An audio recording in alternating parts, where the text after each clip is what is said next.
Assalamualaikum. Rutinitas aku sebelum tidur di malam hari, aku selalu ngejus. Nah, malam ini aku ngejusnya jus tomat. Sebelum kita minum, kita berdoa dulu.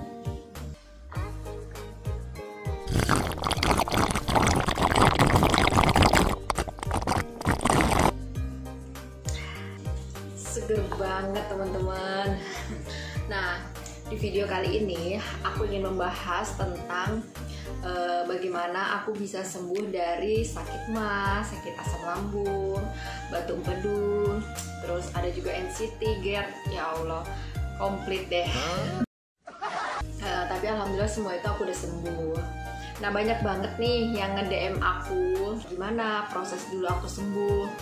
Nah, aku tuh sebenarnya sudah ada beberapa video yang ngebahas tentang sakit batu empedu ya. Kalau kalian mau tahu prosesnya itu gimana, kalian bisa klik ya di atas ini. Nanti aku kasih linknya antara di sini atau di sini ya. Pokoknya nanti aku kasih linknya. Kalian nonton aja di situ.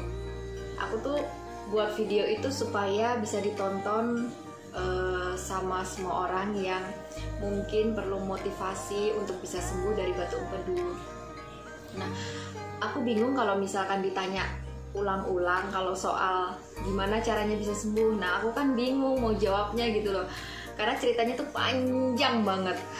Karena aku nggak mungkin mau ceritain lagi dari awal sampai akhir, dari awal sampai akhir kayak gitu. Udah nonton, nah kalau ada yang mau ditanyakan kurang jelas, kalian bisa komen di bawahnya ya, di bawah video itu gitu loh. Nah, di sini aku mau sedikit cerita. Aku saranin sih buat kalian semua yang sedang menjalani program penyembuhan batu empedu atau sakit mah, asam lambung, NCT. Nah, aku saranin untuk ngerubah 3P. 3P itu apa? Yang pertama, pola makan. Yang kedua, pola hidup. Yang ketiga, pola pikir. Pokoknya antara 3 itu kalian harus bisa rubah. Misalkan contoh, kalau pola makan, ya makan kalian harus dirubah dari pola makan yang awalnya berantakan, kalian harus rubah. Contoh, pagi harus sarapan, siang makan, sore makan, kayak gitu. Hindari makan malam ya. Paling tidak di bawah jam 7 masih bisa makan malam. Tapi kalau di atas jam 7 diusahakan hindari ya makan malam. Kemudian untuk pola makannya yang dulu aku pernah lakukan ya, aku pernah diet kurang lebih 4-5 bulan. Itu diet ketat, emang banget ketat. Aku hindari yang namanya lemak, aku hindari yang namanya santan, gorengan, terus makanan pedas, terus bumbu-bumbu yang mengandung panas atau pedas itu aku hindari. Misalkan kayak merica, kayak cabai, kayak bawang merah. Kalau bawang putih malah aku banyakin ya. Terus kayak kalian bisa searching deh, kalian bisa cari-cari pantangan untuk sakit batu empedu atau mah atau sakit asam lambung itu apa aja, pasti banyak. Nah, itu dulu aku ikutin semuanya. Bahkan aku hanya bisa makan itu makanan yang hambar. Contoh kayak aku masak sayur bening ya, itu aku tanpa micin. Aku benar-benar hindari yang namanya micin, kaldu itu aku hindari. Jadi kalau masak itu cuma pakai garam saja ya. Nah, emang sih rasanya tuh hambar, rasanya emang nggak enak. Berat banget pertama kali aku ngelakuin itu tuh berat banget. Tapi ya mau bagaimana lagi? Sakit batu empedu itu sebenarnya kan kadang muncul, kadang enggak, kadang reda kayak gitu kan. Jadi kita tuh ambil positifnya aja, kita masih bisa bersyukur, masih bisa makan. Untuk nasi emang aku hindari ya, untuk pola makanku yang dulu ya, yang aku cerita ini ya. Jadi nasi putih itu aku udah kurangi, bahkan aku nggak makan nasi putih, aku ganti beras merah ya, nasi merah aku ganti. Nah, untuk sayur-sayurannya aku biasanya bayam, daun kelor, pokoknya kalian bisa carilah ya kalau untuk makanan apa-apa saja yang boleh dimakan gitu loh. Karena di sini yang aku ngebahas garis besarnya aja. Nah, itu poin untuk pola makan ya. Kalian harus bisa merubah pola makan. Pola makan jangan terlalu kenyang dan jangan terlalu lapar gitu. Bisa kok sering-sering makan tuh boleh aja. Asalkan jangan kekenyangan gitu loh. Aku dulu malah sering makan pagi ya, aku makan. Aku biasanya sarapannya tuh buah, selalu buah. Setelah itu nanti baru yang berat kayak nasi kayak gitu. Nah siang makan lagi. Tapi sebelum makan nasi aku selalu makan buah ya teman-teman. Jadi ketika waktu itu aku memang banyak banget makan buah.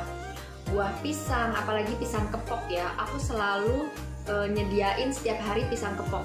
Aku nggak pernah namanya absen pisang kepok. Itu aku kukus ya teman-teman, kalau nggak direbus. Nah itu pola makan aku ya. Dan untuk pola hidup nih aku kasih tahu ya, pola hidup kita ya, contoh aja seperti kita tuh jarang olahraga. Nah kita harus olahraga ya teman-teman. Dulu aku ngelakuin olahraga itu ya cuma 1 bulan 2 bulan aja. Aku kalau untuk olahraga emang jarang gitu loh. Tapi kalau bisa ya pola tidurnya itu aku rubah. Jadi tidur malam, paling malam tuh jam 9 malam harus sudah tidur. Dan kalau pagi paling tidak setengah 6 pagi tuh aku udah bangun. Wajib untuk tidur siang. Kalau dulu pola tidur aku berantakan. Dulu itu pasti aku tidur lagi setelah sholat subuh, pasti aku tidur lagi dan bangunnya itu jam 9, jam 10, kadang jam 11 kayak gitu. Pola tidurnya emang berantakan banget. Nah itu udah aku rubah ya teman-teman. Terus untuk tidur siang, nah kita usahakan bisa tidur siang walaupun cuma 1 jam 2 jam. Oke, itu untuk poin yang pola hidup ya. Kemudian untuk yang ketiga, untuk yang pola pikir. Pola pikir itu kita harus bisa ikhlas teman-teman. Kita harus bisa santai. Hati kita tuh santai, hati kita tuh apa ya? Ya intinya pokoknya harus ikhlas. Intinya ikhlas teman-teman. Oke, harus tegar ya teman-teman. Harus tegar apapun yang terjadi.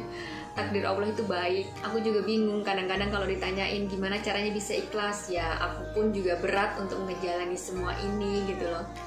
Tapi ya seperti itu teman-teman, kita hanya bisa berdoa, meminta, dan selebihnya hanya Allah yang menentukan.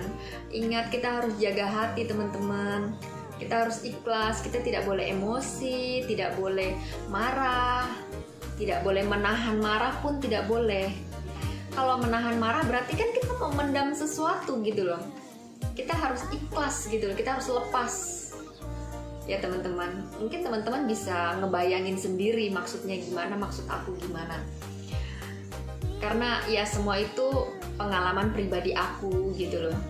Aku dulu juga belum mengerti kata ikhlas itu seperti apa. Tapi yang selama ini aku mendapatkan hikmah dari sakit ini, kata ikhlas itu ya kita harus lepas beban, semua beban yang ada. Dan kita harus pasrahkan sama Allah. Kita boleh meminta dan kita boleh berdoa, dan selebihnya hanya Allah yang bisa mengabulkan. Jika doa-doa kita memang belum terkabul, mungkin kita masih banyak dosa, mungkin Allah sedang masih menguji kita. Dan yang harus kita lakukan, yang harus aku lakukan dulu ya, aku lebih mendekatkan diri sama Allah. Contoh, sholat aku perbaiki, sholat 5 waktu, sholat tahajud, tuh sholat duha juga. Dan di situ aku meminta, benar-benar meminta sampai aku menangis merengek. Pokoknya kita merengek lah, sama kayak kita anak kecil yang ngerengek sama orang tua. Aku dulu seperti itu pengalaman aku ya. Aku emang benar-benar merengek dan aku emang nangis setiap aku meminta sama Allah. Dan aku memang benar-benar khusyuk. Kalau sholat itu yang paling lama aku doanya teman-teman. Gimana caranya biar hati kita tenang? Nah, bacalah Al-Quran. Alhamdulillah ketika aku membaca Al-Quran tuh berasa lebih tenang gitu loh teman-teman. Kita cari ketenangan lah. Gimana caranya sih biar kalian merasa happy itu gimana? Misalkan baca Al-Quran, misalkan hangout sama teman-teman, misalkan liburan. Lakukanlah yang membuat kalian happy gitu loh. Pokoknya jaga hati. Oke, mungkin sampai di sini dulu cerita aku. Semoga bermanfaat, bisa menginspirasi kalian agar semangat untuk sembuh. Jagalah kesehatan kalian dan semoga kalian selalu diberikan kesehatan. Buat yang lagi berjuang, semoga kalian cepat segera diberi kesembuhan oleh Allah Subhanahu wa taala. Tetap semangat dan tetap berusaha, harus ikhlas. Jika kalian ada yang ingin ditanyakan, kalian bisa komen ya di bawah, atau bisa juga follow Instagram aku ya teman-teman, bisa DM aku, nanti aku balas ya. Oke, video kali ini cukup sampai di sini dulu ya teman-teman.